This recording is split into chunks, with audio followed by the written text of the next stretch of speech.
여러분 안녕하세요. 타로 알려주는 남자입니다. 오늘은 메이저 카드 16번 타워 카드에 대해서 알아보도록 하겠습니다. 타워 카드를 이해하는 관점 중에서 가장 유명한 이야기가 있죠. 바로 바벨탑 이야기인데요. 타로 공부를 위해서 이야기를 잠깐 살펴보면 태초에는 사람들의 언어가 모두 같았습니다. 그래서 못할 것이 없었죠. 인간들은 서로 하늘에 닿고자 이 세상에서 가장 큰 탑을 쌓기 시작했습니다. 이 모습을 본 신이 화가 난 나머지 인간들의 언어를 서로 모두 다 다르게 만들어버리고 이 세상이 모두 뿔뿔이 흩어지게 만들었습니다. 그 결과로 인해서 인간들은 서로 소통이 어렵게 되고 또 싸우게 되었죠. 이 바벨탑 이야기 그리고 타워 카드가 시사하는 바는 이야기 그대로 언어가 달라지고 사람들이 싸우게 되고 신에게 도전했다 이런 직접적인 직역의 의미가 아니라 욕망을 쌓음으로써 그로 인해 초래되는 결과, 상황을 의미한다고 할 수 있습니다. 즉 타워 카드는 욕망에 대한 카드라고 할 수 있어요. 욕망의 탑을 쌓음으로써 애초에 초심도 잃어버리고 내가 무슨 행동을 하는지, 무슨 실수를 하는지조차도 모르게 됨으로써 결국에는 인간관계라면 상대방의 진심도 상대방의 말도 들리지 않게 되는 상황이 초래되게 되는 것이죠.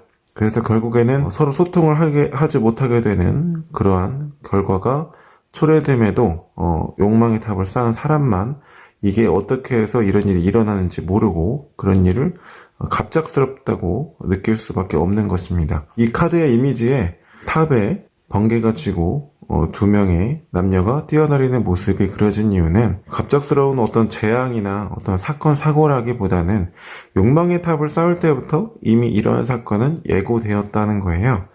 하지만 그 당사자만 인지를 못하고 있는 부분이죠. 혹은 인지를 하고 있었다 하더라도 너무나 넘겨짚었을 가능성이 있습니다.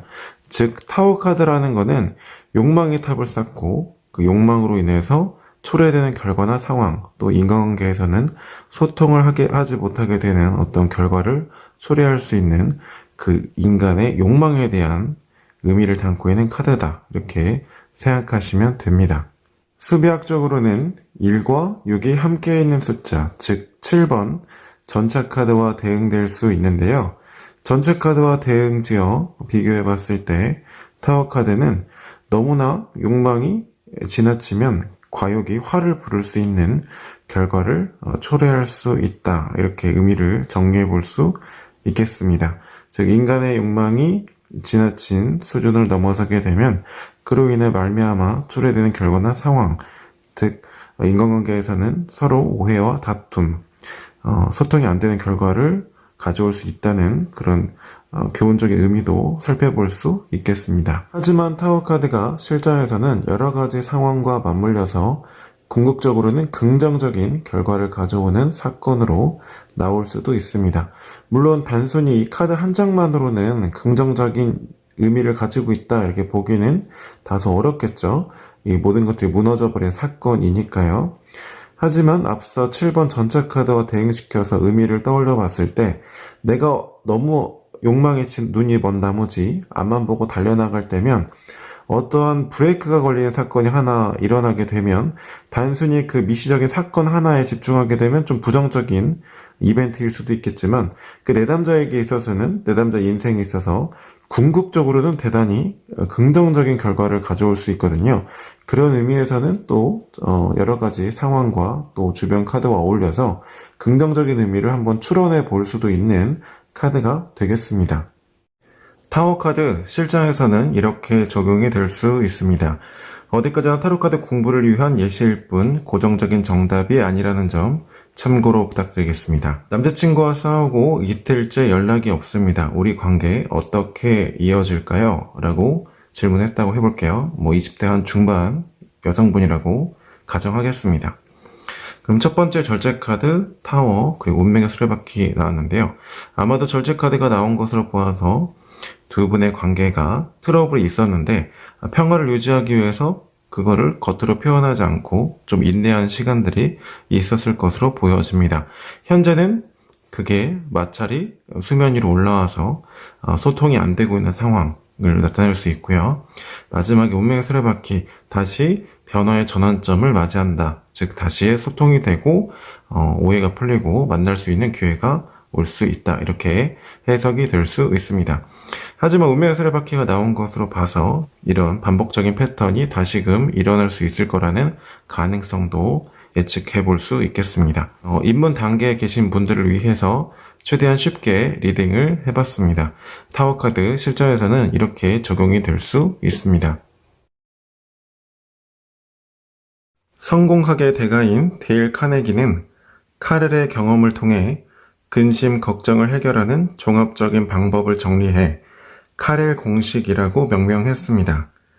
카렐 공식의 사용법은 사실 매우 간단한데 세 가지 절차가 있습니다.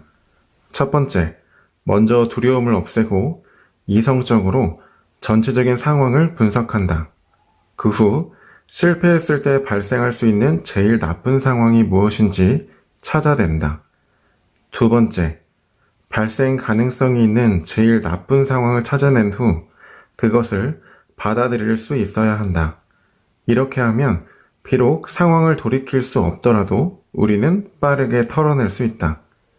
세 번째, 그 후 우리는 평화롭게 우리의 시간과 힘을 쏟을 수 있고 우리의 마음속에 받아들인 제일 나쁜 상황을 개선하기 위해서 시도할 수 있다. 적절히 대처한다면 우리는 빠르게 가장 나쁜 상황에서 벗어날 수 있다. 그러나 만약 우리가 계속 걱정만 한다면 아마도 문제는 영원히 해결되지 않을 것이다. 걱정의 안 좋은 점은 우리의 집중력을 망친다는 것이다. 우리가 걱정하고 우려할 때 생각은 여기저기 흩어져 돌아다니고 또한 결정 능력이 상실된다. 우리가 가장 나쁜 상황에 직면할 때 더 나아가 그것을 정신적으로 받아들이면 발생 가능한 모든 상황을 고려할 수 있게 되고 집중해서 문제를 해결할 수 있는 처지에 자신을 놓을 수 있게 된다. 즉, 더 이상 걱정하지 않을 때 비로소 많은 문제가 저절로 해결될 것이다. 심리학의 사지 저장 효과라는 현상이 있습니다. 사람의 신체 중에 일부가 잘려 나갔음에도 불구하고 마음속으로는 꽤 오랜 시간 그 잘린 일부에 대한 존재감과 지배욕을 느끼면서 신체 일부를 잃어버린 현실을 받아들이지 못하는 것입니다. 현실에서도 어떤 사람들은 현실을 직시하지 못하고 비현실적인 세계에 숨어 걱정만 하면서 엄청난 스트레스를 받습니다. 카렐 공식은 우리에게 낡은 것을 붙잡고 과거에 집착하기보다는 과감히 포기하는 것이 아름다운 꿈에서 깨어나 날이 밝아오는 것처럼 우리에게 좋다고 말합니다. 지금까지 타로 알려주는 남자였습니다. 오늘도 타로 카드와 함께 걱정 없는 아날로그 하세요. 고맙습니다.